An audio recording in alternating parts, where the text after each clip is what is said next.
Revenue is needed to eliminate a structural budget deficit of nearly $2 billion. We're looking at a $1.5 to $2 billion structural deficit. So clearly, we need new revenue, a severance tax, which was not implemented over the last 4 years of the Corbett administration.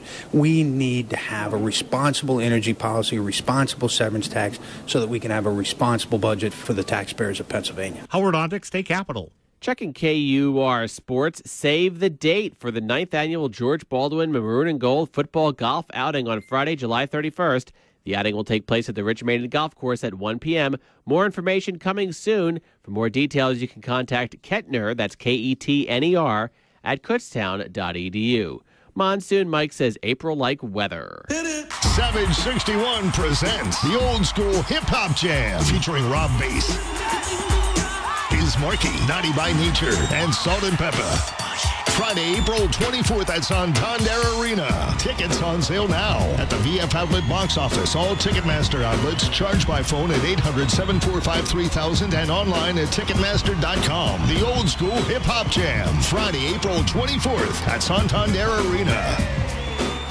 For late-breaking news, weather, sports, and traffic, sometimes before we can even get it live on the air, make sure you like our award-winning Kutztown University Radio Facebook page or on Twitter at KU Radio. From KUR News, I'm Mike Regensberger. Any views or opinions expressed on KUR are not necessarily those of Kutztown University, Kutztown University Student Government, Kutztown University Student Services Incorporated, KUR staff and management, or other affiliated organizations. It's Kutztown Live with George Flaitland, your campus community issues talk show. Call in live to Kutztown Live at 610-683-4859. That's 610-683-4859.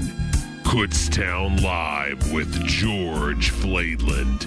And now, live from the KUR studios, it's Kutztown Live. Ladies and gentlemen, boys and girls, welcome to another edition of Kutztown Live.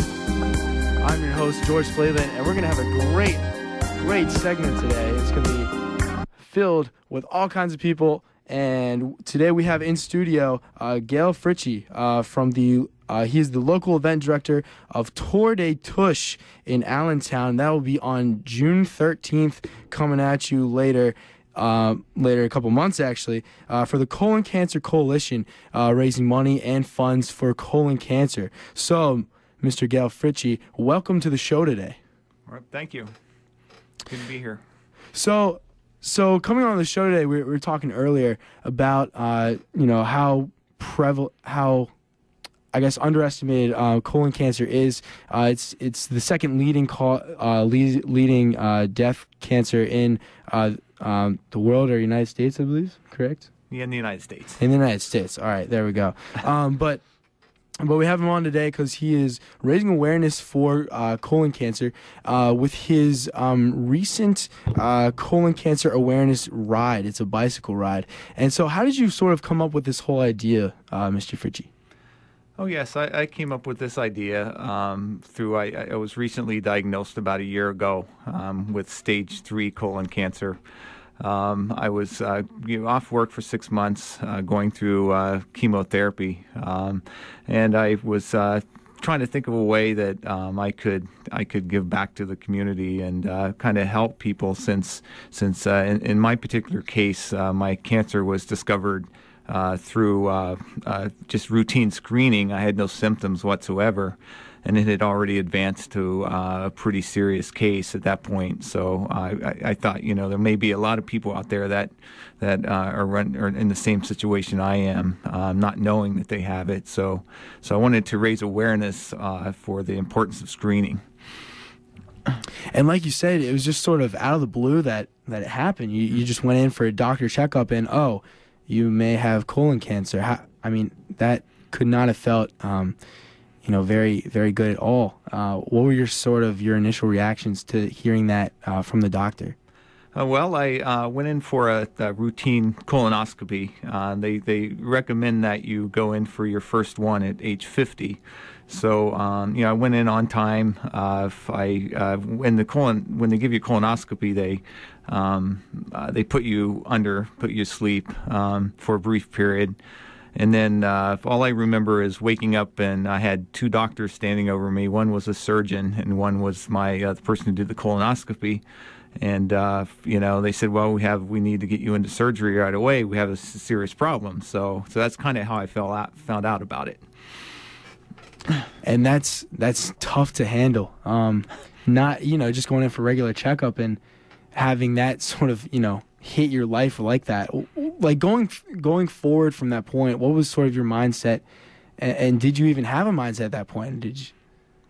Oh yeah, I didn't know a whole lot about colon cancer at that point, so I knew that it was pretty serious, but I had to do some research, and immediately what they do is they put you through a CAT scan, where they scan your whole body to make sure that the cancer hasn't spread anywhere, and see whether or not it's regionalized or not.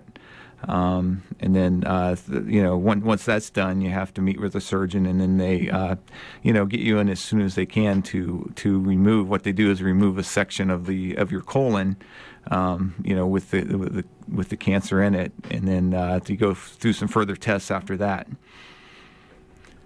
Wow.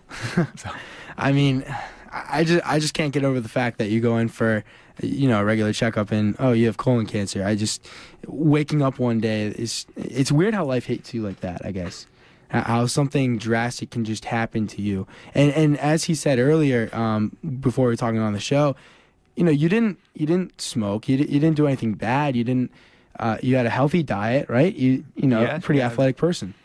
Oh yes, I at one point you kind of get the sense of I work out on a regular basis, hour, sometimes 2 hours a day. I've run several marathons, including the Boston Marathon. I've rode over 30 Century bicycle rides, 100-mile bicycle rides. So you get this sense that you're kind of invincible, and this couldn't really happen to you because you're doing all the right things, and that isn't necessarily the case. Yeah, it's I guess it proves that we're all human. I guess is the moral of the story. But what kind of family support did you have through the process of chemotherapy and that sort of thing? You had hospital visits. What was that like, having them around you? Oh yeah, I have two children who are they're college age.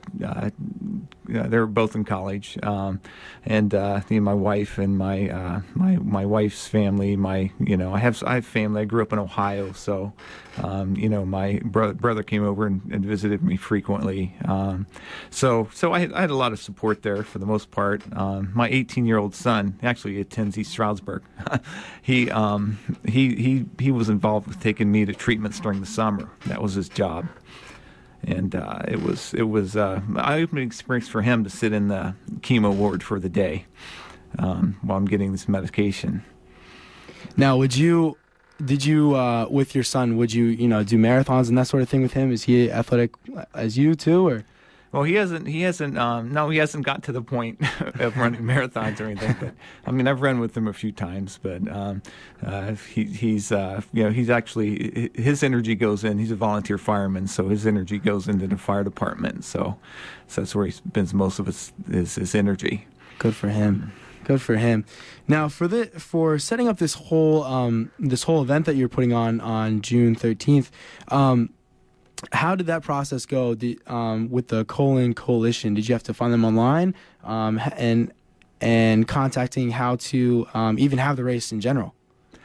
I contacted them, or I came across them online, and then I had emailed the executive director of the organization, and she emailed me back, set up a conference call, and then we initially started talking about there are different types of events. They mostly do running events.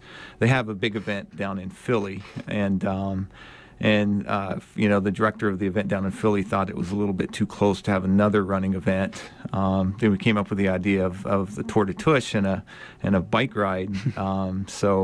It's their first bike ride that they're putting on. So this is kind of blazing a new trail for them. The Tour de Tush. It's very, very funny. I like it. It's a good name for it, I think. Oh yes, it was the Colon Coalition is the one that actually put the name together. We went back and forth for a while and came up with that as a pretty funny name. It sticks, and it's a funny race. I mean, I want to ride a Tour de Tush, if I had a bike, but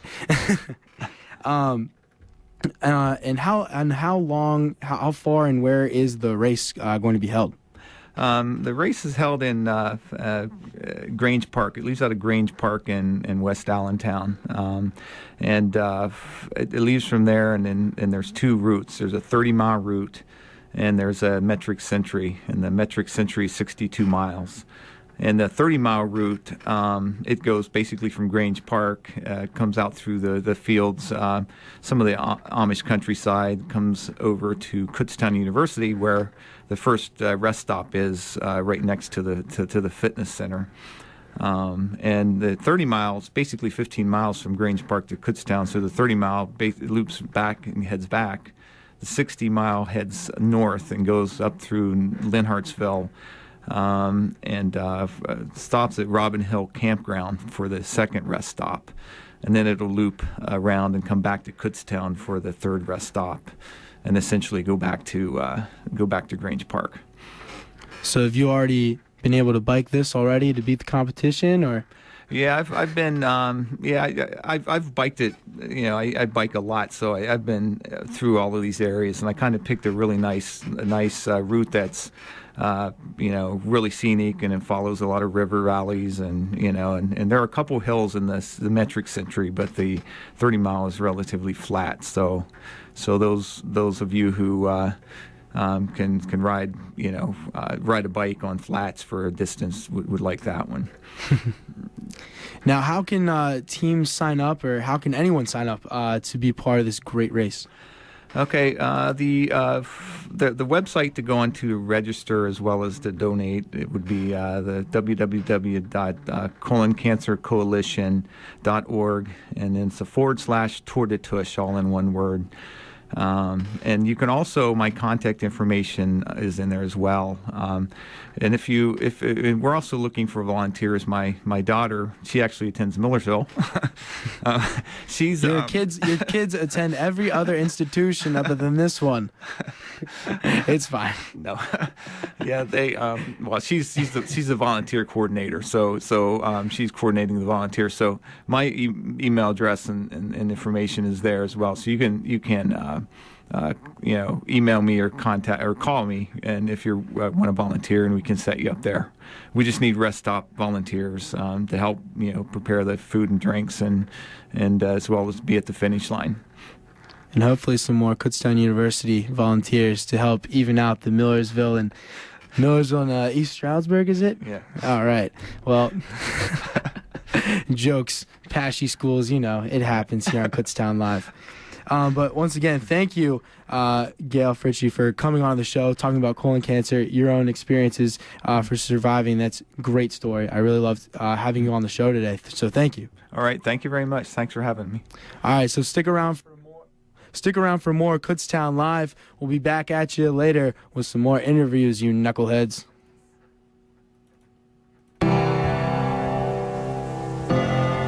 It's Telescopic Topics, a look into the world above us. NASA identified 911 near-Earth asteroids with an approximate diameter of 1,000 meters. These are considered the larger planetoids found within our solar system and located between the orbits of Mars and Jupiter in the main belt. The near-Earth asteroids are split into three groups: Amor, Apollo, and Aten. Amor asteroids' orbits come close but do not cross Earth's orbits, while Apollo asteroids do cross Earth's orbits but spend most of the time outside. Unlike the other two groups of asteroids, Aten asteroids spend more time within the Earth's orbit as well. Despite the seemingly massive collection of asteroids in the solar system, the mass of the combined total equals less than that of the Earth's moon.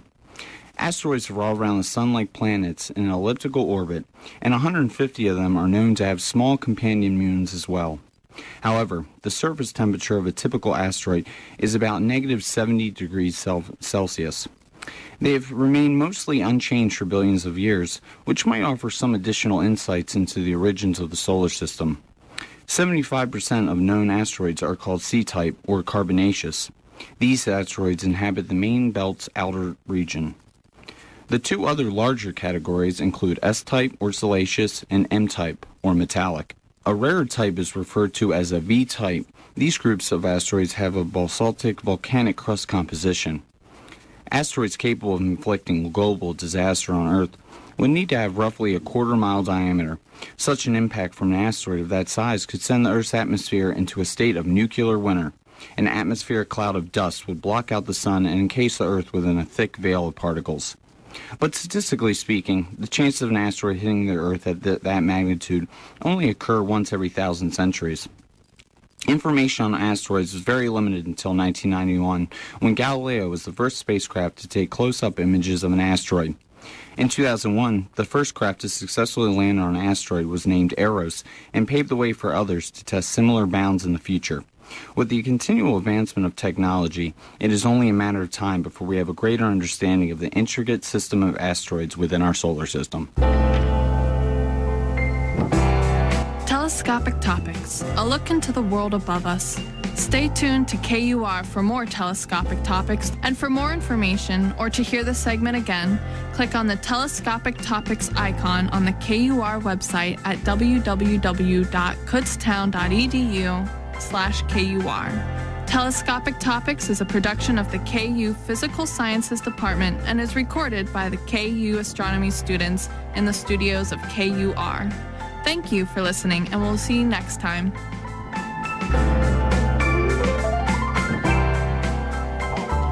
Ladies and gentlemen, boys and girls, welcome back again to Kutztown Live. I'm your host, George Flaidland, and we've had quite a show thus far. Earlier today, we had the Colon Cancer Awareness Ride that will be happening June 13th, so stick around and stick on our Facebook page to get more inside access on how you can be a part of that great organization and hopefully ride your bike around for between 30 miles and 62 miles, so stick around for that one. But now we have in studio Charlene Bonaskavich from Clinical Studies here at Kutztown University at the Health and Wellness Center. So thank you for coming on the show today. Oh, you're welcome. Glad you had me. Pleasure to have you in studio. Sometimes I go to the Health and Wellness Center for health class to do some assignments and get some things to stay healthy. So today we'll be talking a little bit about one of the awareness for suicide prevention, and so there's going to be an event in the meantime. When will that event be, and when will it occur? Well, on Sunday, April 26th, Kutztown University's Clinical Services will be hosting our first annual Out of the Darkness Campus Walk. The walk will be held on the DMZ on South Campus. Registration begins at 5 o'clock on Sunday the 26th, and the walk's going to start at about 6 o'clock, should last till about 9. You don't need to pre-register to join us. You can register on the day of the walk at the event. And as of today, we have a total of 334 walkers already pre-registered, total of 36 teams walking, and we've raised $4,580 towards our $5,000 goal. Wow, already $4,000. Yes. That is very impressive. Trying to get money from college students. I'm just kidding. and others, of course. Poor broke college students. But it's a great cause, and many of my friends have actually said that they're going to walk, not maybe for 3 hours of it, but they'll be walking a little bit to show their awareness for suicide prevention. Mm-hmm. And it's very necessary to have, I feel like, at a college campus, getting away from parents maybe for the first time in everyone's lives. So the importance of suicide prevention, how important is that really to the college student with, all kinds of stress and that sort of thing? Well, it's, as you know, college is very stressful, and actually suicide is the second leading cause of death among college students. Less than 20% of college students who have committed suicide have sought help at campus counseling centers, and it remains the third leading cause of death among 15 to 24-year-olds, which is our age group here on campus. It follows accidents and homicides as that third leading cause of death.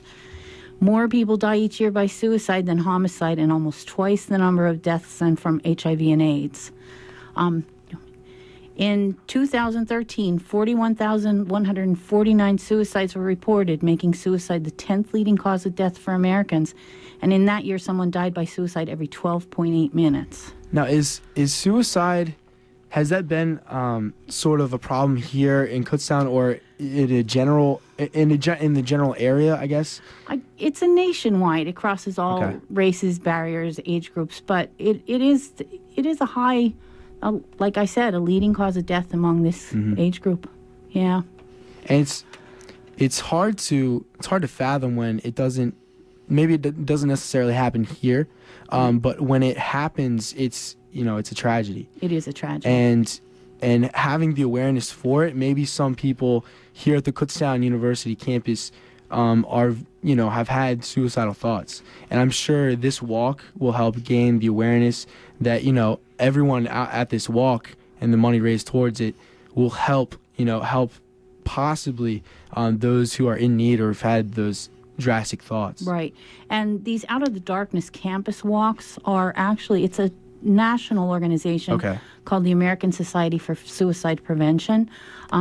They sponsor campus walks every spring. IUP has one.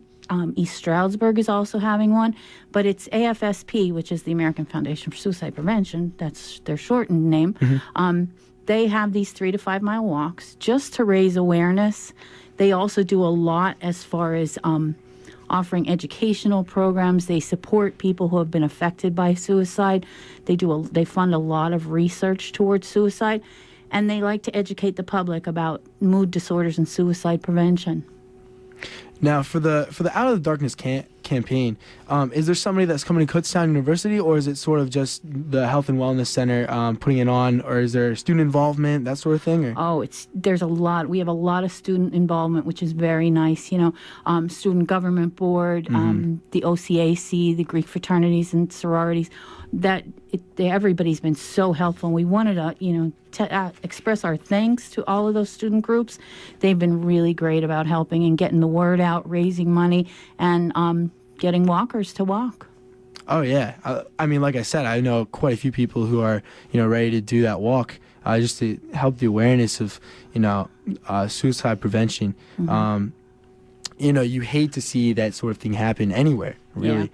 Yeah. And to have such a great event like that on our campus really helps. I mean, obviously, it's not going to hurt anybody, but it really helps those who are coping with those sort of things. It does bring to light one of the major problems, which is suicide.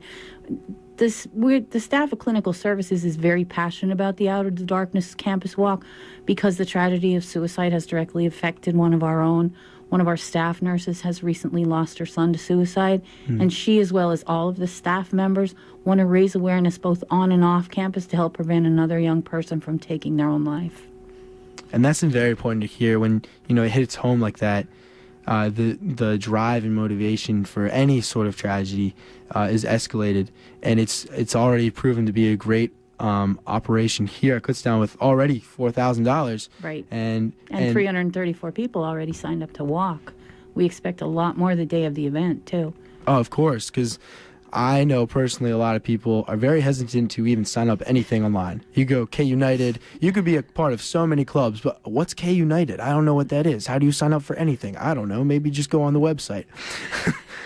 But anyway, but yeah, there should be a lot more people coming out to the event just because we're lazy college students and we don't like to press buttons online unless it's Facebook or Twitter. That's I'm sorry. That's right. I think there is a Facebook page, but I'm not sure. I'm not involved in that part. Okay. Well, we will definitely find that and put it on our own Facebook page that sounds here good. at Kutztown Live. We would appreciate that. Of course. Be more than willing to do that. So thank you for coming in today to talk about this great organization and this great process. So thank you once again for coming in. All right. Stick around, you knuckleheads. We'll have some more Kutztown Live on our thoughts on Mondays and that sort of thing. And I'll have some special guests, a.k.a. my friends, because they're kind of cool, on the show as well. All right. See you later when we come back after these messages.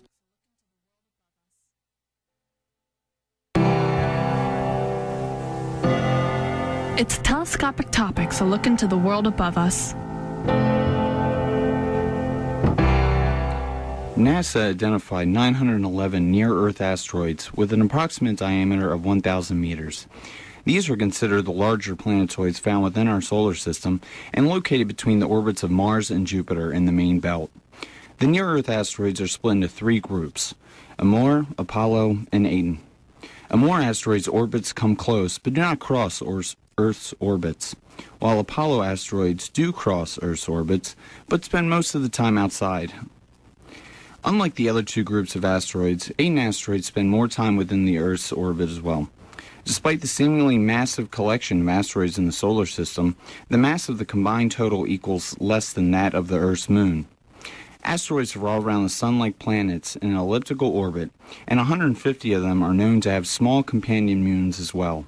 However, the surface temperature of a typical asteroid is about negative 70 degrees Celsius. They have remained mostly unchanged for billions of years, which might offer some additional insights into the origins of the solar system. 75% of known asteroids are called C-type or carbonaceous. These asteroids inhabit the main belt's outer region. The two other larger categories include S-type or siliceous and M-type or metallic. A rarer type is referred to as a V-type. These groups of asteroids have a basaltic volcanic crust composition. Asteroids capable of inflicting global disaster on Earth would need to have roughly a quarter-mile diameter. Such an impact from an asteroid of that size could send the Earth's atmosphere into a state of nuclear winter. An atmospheric cloud of dust would block out the sun and encase the Earth within a thick veil of particles. But statistically speaking, the chances of an asteroid hitting the Earth at that magnitude only occur once every 1,000 centuries. Information on asteroids was very limited until 1991, when Galileo was the first spacecraft to take close-up images of an asteroid. In 2001, the first craft to successfully land on an asteroid was named Eros and paved the way for others to test similar bounds in the future. With the continual advancement of technology, it is only a matter of time before we have a greater understanding of the intricate system of asteroids within our solar system. Telescopic Topics, a look into the world above us. Stay tuned to KUR for more telescopic topics, and for more information or to hear the segment again, click on the Telescopic Topics icon on the KUR website at www.kutztown.edu/KUR. Telescopic Topics is a production of the KU Physical Sciences Department and is recorded by the KU astronomy students in the studios of KUR. Thank you for listening, and we'll see you next time.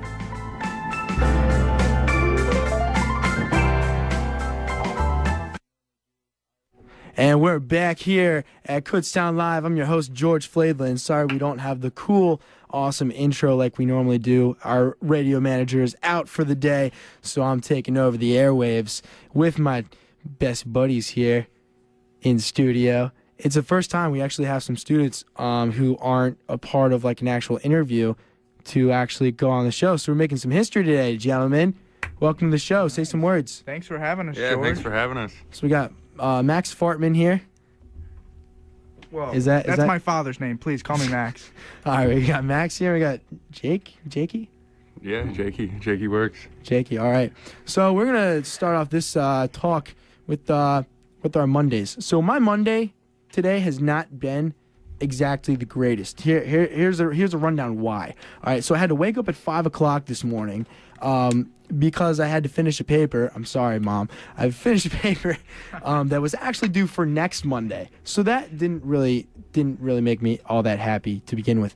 So then at lunchtime, I kid you not, I go get my lunch, a pretzel sandwich at the sub, and can't beat that. You can't, because I warmed it up. It was toasted. It was good. It's toasty, right? So then I get my I tried it my way. I try to.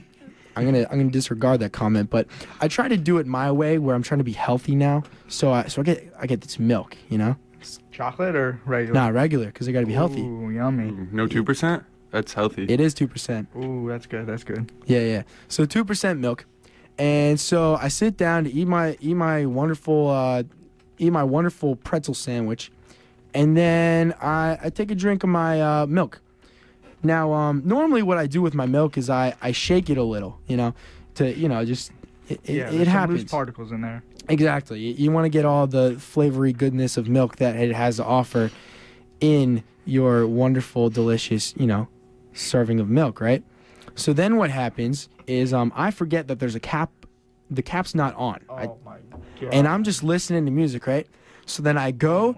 I'm not kidding you. This is what happens. I go and I shake it like I normally do, and milk goes everywhere.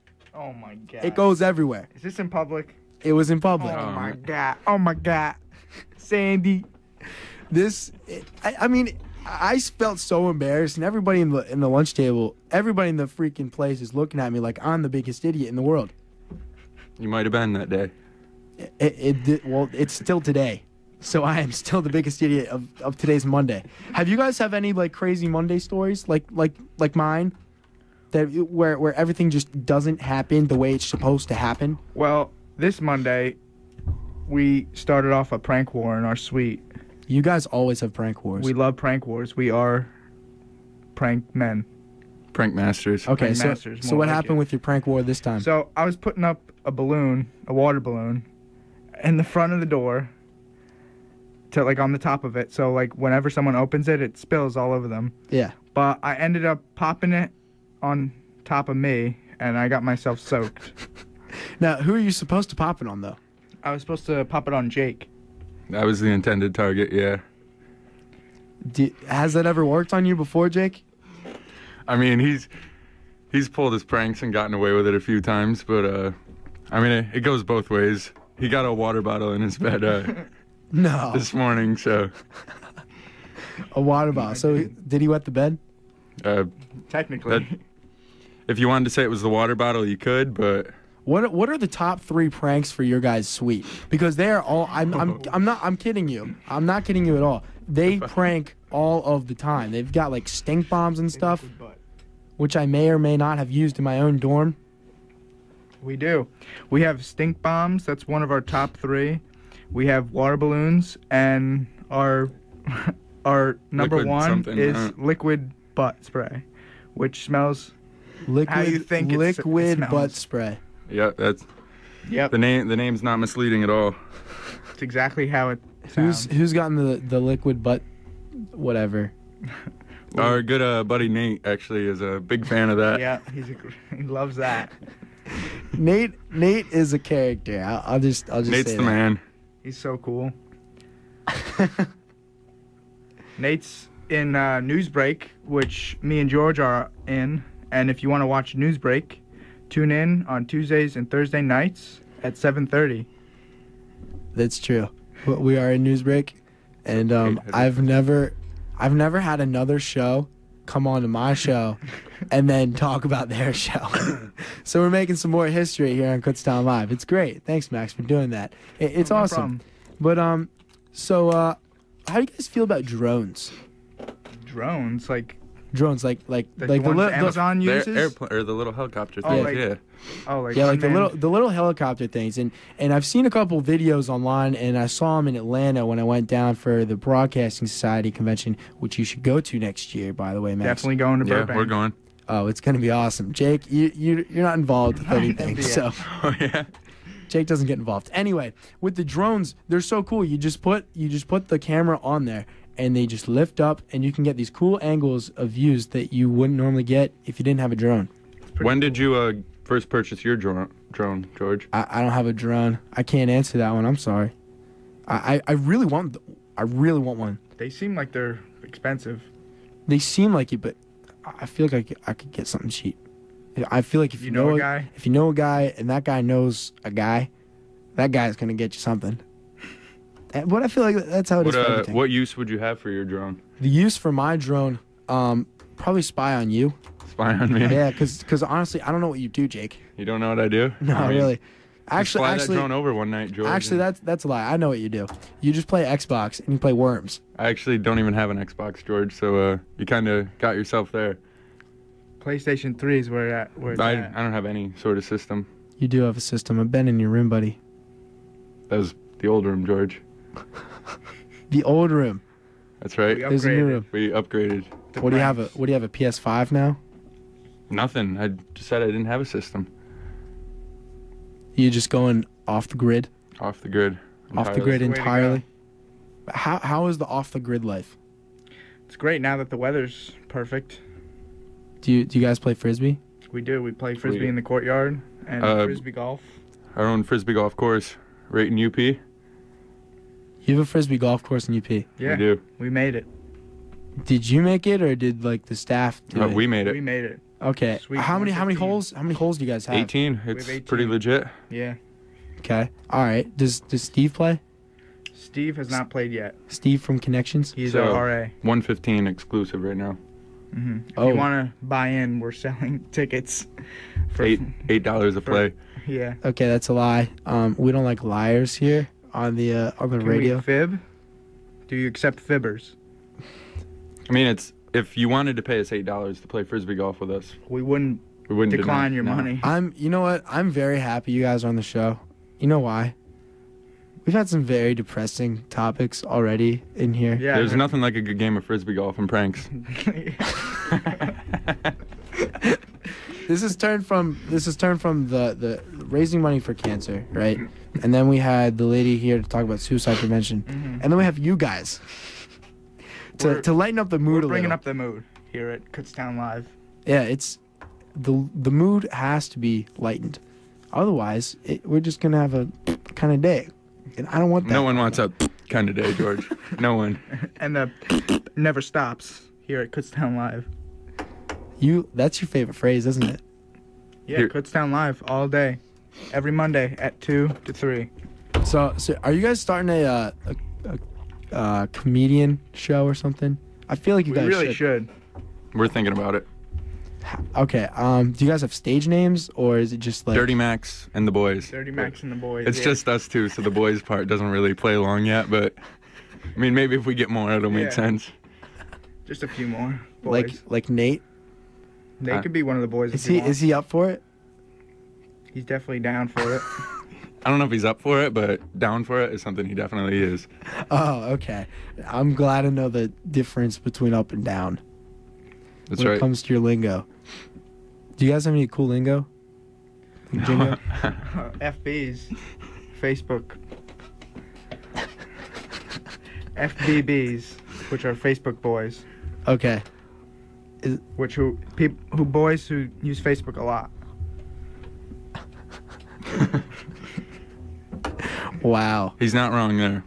All right, this is a random question, but if you were a rubber ducky, what kind of rubber ducky would you be? I honestly only know one type of rubber ducky. Like if you were to dress up as a rubber ducky, ooh, would you have a theme as your rubber ducky? Maybe like a sailboat theme. Bathtub themed. I mean, that's original. Thank you. Like Vans, they're original. Make that connection. I just made a plug for Vans. I don't know why I'm whispering right now, but it's hilarious. I think I'm kind of funny. Kind of would be about it. Okay. That's as far as you could go. All right. So why do you have sunglasses in studio, inside, on your face? I mean, that's just Max, always trying to be the cool kid. Oh. Always just trying to fit in with the cool kids, you know? It's Dirty Max and the Boys. I get it now. Because he's dirty. Always give me that evil eye look. You ever have those friends that like won't shut up like these guys? Wow. Future roomies and everything. Yeah, we're gonna start off right. Dixon, it's gonna be great. With a shout out to Zach Foley McGinty, fourth roomie. He's probably not listening, but Zach, if you're there, what's up, dude? How's it going? How was your day? Did you tell him you guys were gonna be on? We forgot to tell him. I didn't know I was gonna be on until. This was like a split-second decision. A split-second decision. Wait. When Mike told you you're gonna be in an interview, or watch an interview, whose interview was it this one? No. Where'd you guys go? Wait, no, I was just fooling around with you. I knew that wow. was this one. Wow. Do you think I didn't know? Wow. You told me it was a different one. Even. Wow. Dirty Max is also a dirty liar. Who would have guessed? Somebody call in. If you're listening right now, I really would like you to call in and go on this random tangent with us. Danny DeVito. So, yeah. Actually, don't call in. I don't know how to pick up calls yet. That's awkward. Yeah, you just press the phone button on the phone button. Wow. I don't know how I passed. Not very professional, George. I don't know how I passed the exam, honestly. Now that I think about it.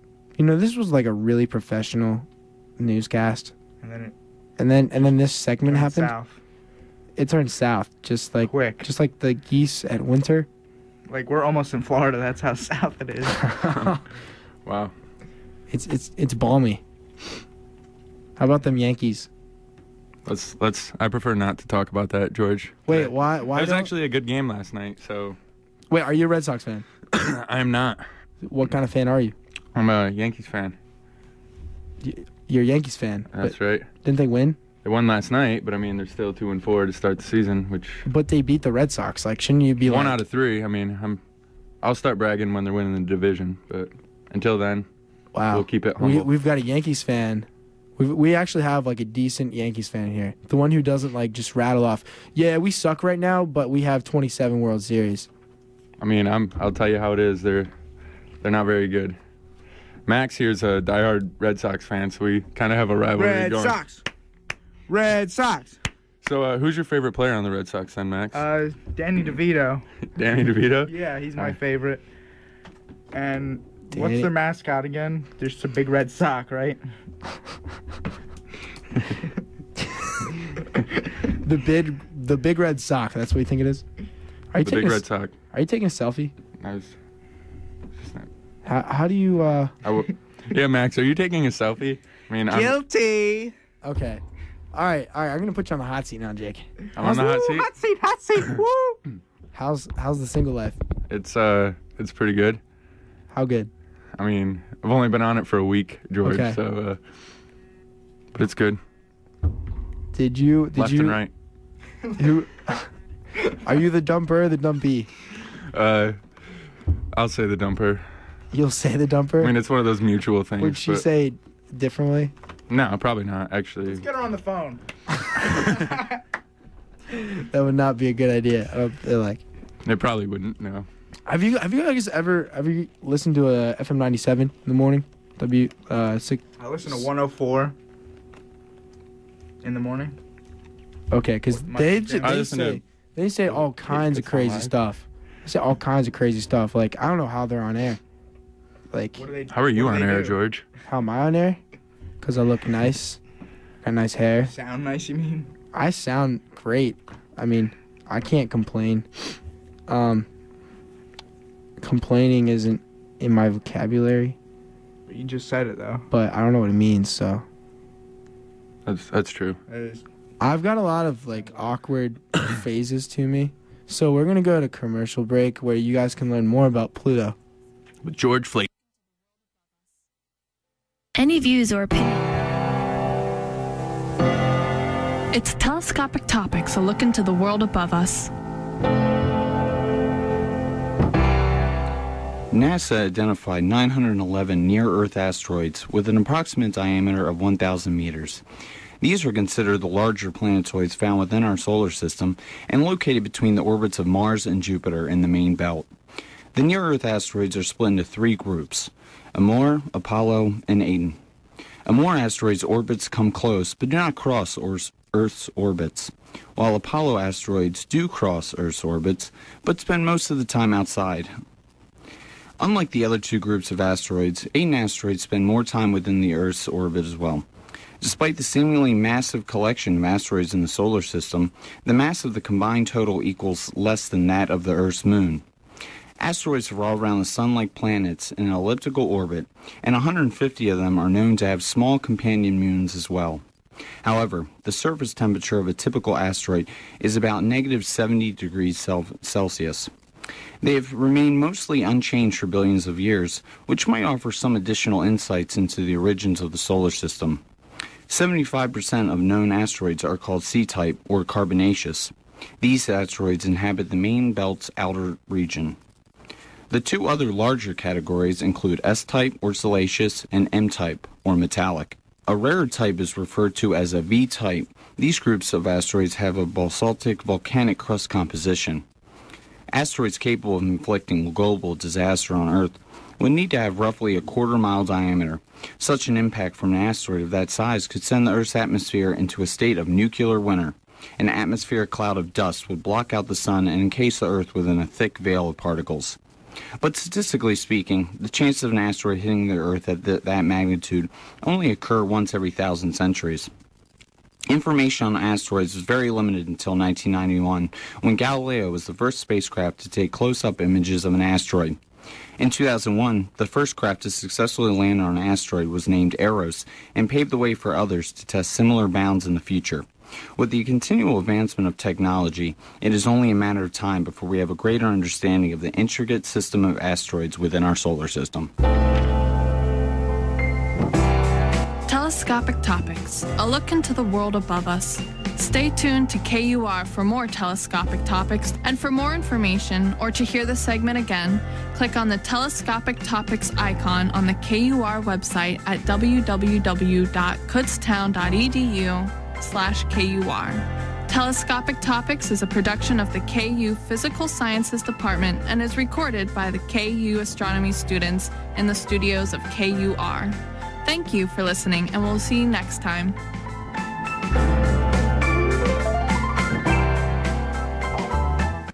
And we're back on here, Kutztown Live, with your host, George Flaitland, on the radio voice of Kutztown University, KUR, Kutztown. So we had a little Yankee discussion before, but it wasn't very long Yankee discussion, I might add, because apparently they suck, right? That's right. At this point, but I mean... At this point in the season. We won't talk history. So, yeah, we're going to talk some history. Max, your favorite Yankees? Probably Rod. A-Royd. All right. Good answer. I think he's the best A-Royd out there because he's the only A-Royd. Royd. How does that make you feel, Jake? Jake's a Yankee fan. A-Rod's had his moments, but, I mean, overall, I think as a Yankee fan, you learn to forgive him and become a fan of him again, considering he might be one of their best players right now. As sad as that is to say. Is that what yeah. Is that what you think? You think it was cool? Let's hear your opinion, George. My opinion of A-Royd? A-Royd. Where do we start? Let's see here. Taking steroids. And then he wrote a letter. He didn't even Did he now? Yeah, he wrote a letter apologizing to the Yankee organization or whatever. But you know what? We're not going to talk about controversy because nobody likes to talk about controversy unless you are controversy, right, Jake? That's right. He didn't even know what I was saying. He's texting on my radio show. I don't actually own a cell phone. How dare he? I just buy burners. Anyway, if I'm taking this from ESPN, so I'm sorry for the people at ESPN. But if you were to put some, they didn't do it on ESPN, did they? They did? Yeah. They better have, because I just gave credit. Free plug for ESPN. They'd be happy. ESPN, the worldwide leader in sports. Anyway, if you were to put 4 players from the Yankees on Mount Rushmore, who would they be and why? Oh, that's an interesting question, George. I would have to... Obviously, you got to go with, Babe Ruth, Derek Jeter. Do you have to go with Babe Ruth? You have to take Babe Ruth. But why? I mean, he's Babe Ruth. Everyone knows Babe Ruth. But even Max here knows this. But, all of his... I feel like most of his home runs... There have been surveys on this, or studies on this. Surveys, yeah. When you can cite those studies, whatever these studies are, you can find them. Yeah, but apparently the majority of his home runs were in later innings, before they had pitchers, changing pitchers, before that was a thing. So he would get the majority of his home runs when So you're telling me he hit him later in the game when it was more important? Yeah, I guess. Guy. But however. But the pitchers are tired. They didn't substitute the pitchers. They're major league pitchers, so whatever they're throwing has got to be.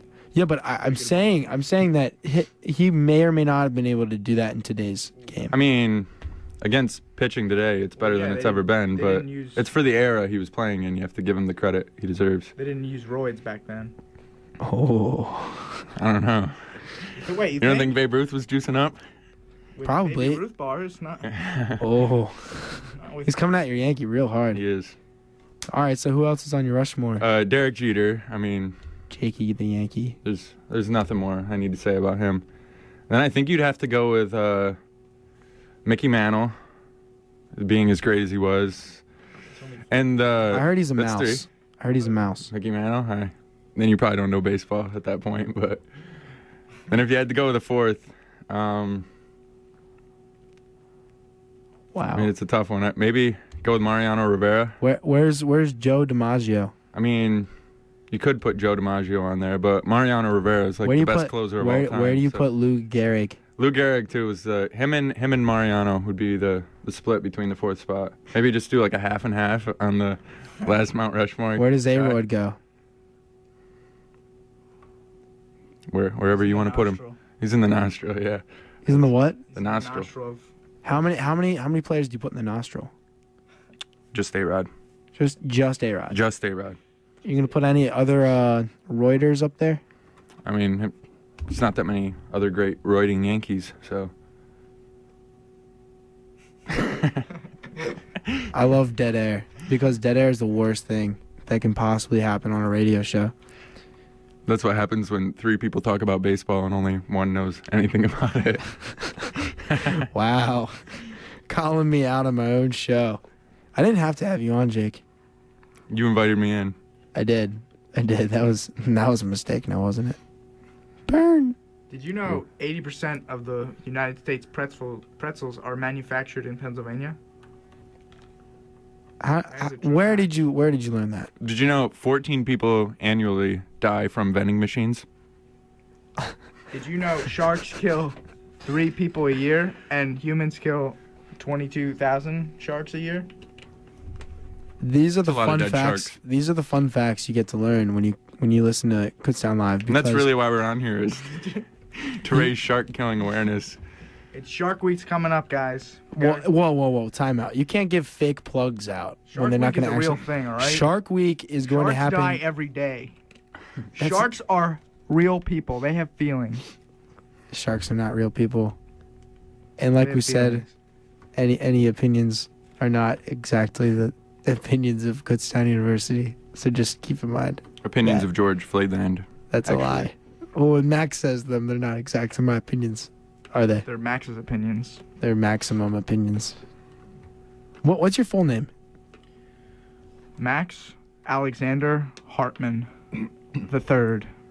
Are you really the third? I wish. Jake, what's your full name?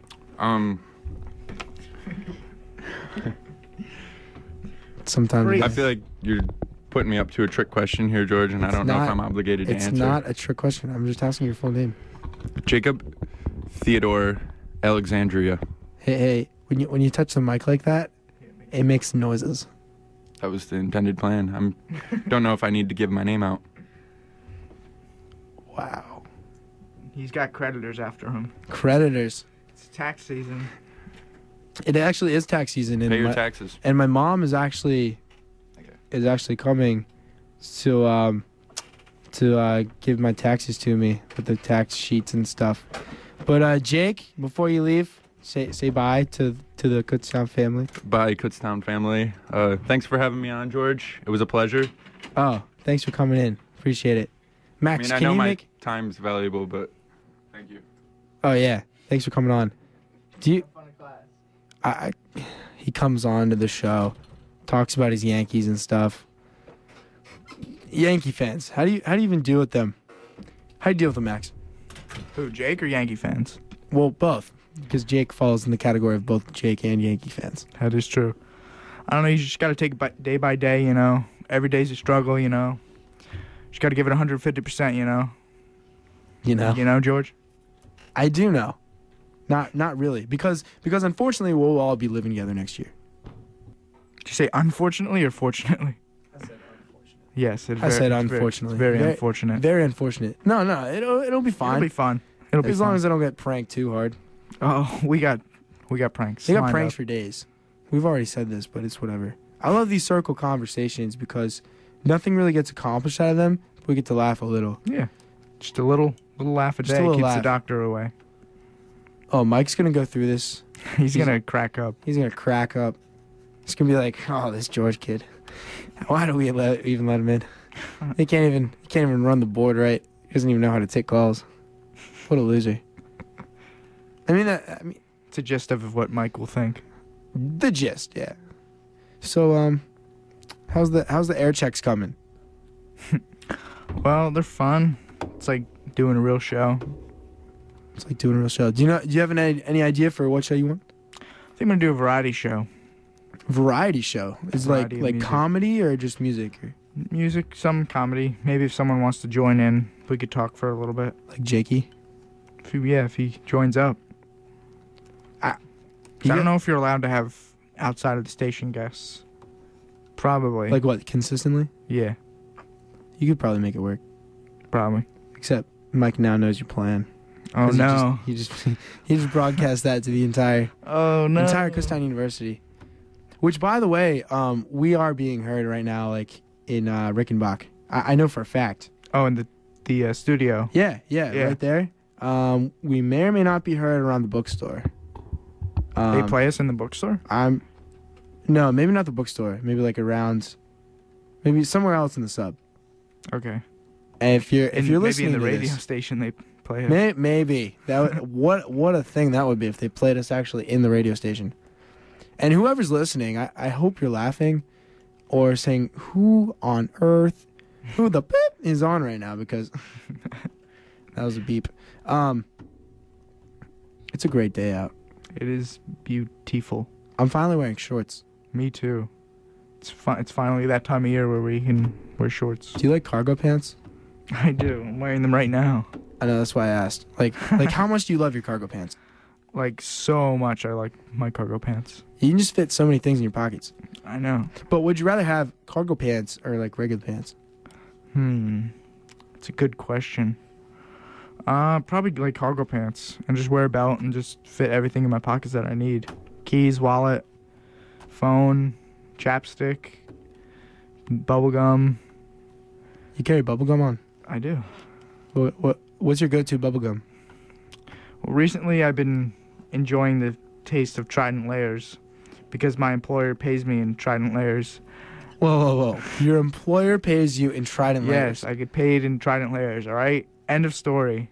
There's no end of story to you getting paid in Trident Layers. There's some sort of federal law that like prohibits you from getting Trident Layers. He got in a little bit of trouble, and he came into like a boatload of Trident Layer packs of gum. So he's like, you know what? Instead of paying you with actual money, I'll just pay you in Trident Layers. Okay. So who's the federal government going after? Where do you work? Chuck E. Cheese is our us. That's a good joke. It's funny. Thanks, dude. I really appreciate it. Like, I just want you to know I work like 150%, you know? Like, totally. You're cute. You know that? Thanks, Mom. Does your mom say you're cute? When I was younger. Now she's like, what happened? Because that was going to be my joke. But your mom stole it. She's a funny lady. Sounds like it. I like to meet her. She sounds nice. All right, I'll have you over for dinner some night, George. Sweet. What's her go-to cooking? Her go-to meal? Yeah. I feel like, Mom, I'm really hungry for chicken parm. Chicken parm. That is her best. Oh, I gotta come to the Hartman household, all the way in Jersey. Central Jersey. You don't really have have the dirty Jersey. The dirty Jersey. I don't like where is the prominent like Jersey accent? It's like in certain words, like coffee, or a boat. A boat. That's Canadian. A boat. Oh, instead of about? Yeah. I thought you meant like a boat. A boat. Boop, boop. Let's talk about like water.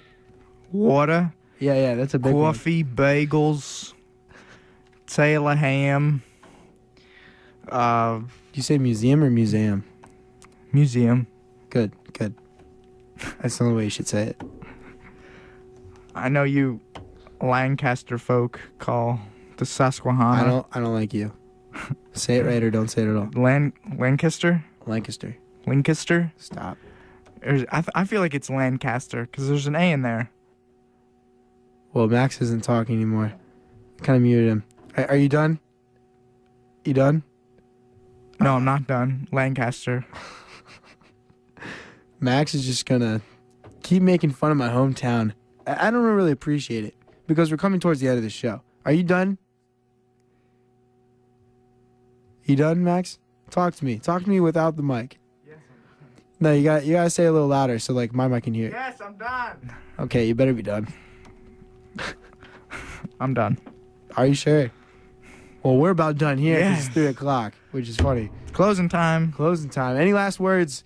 Any rundown topics looking forward to this week? What's going on TV? Let's go there.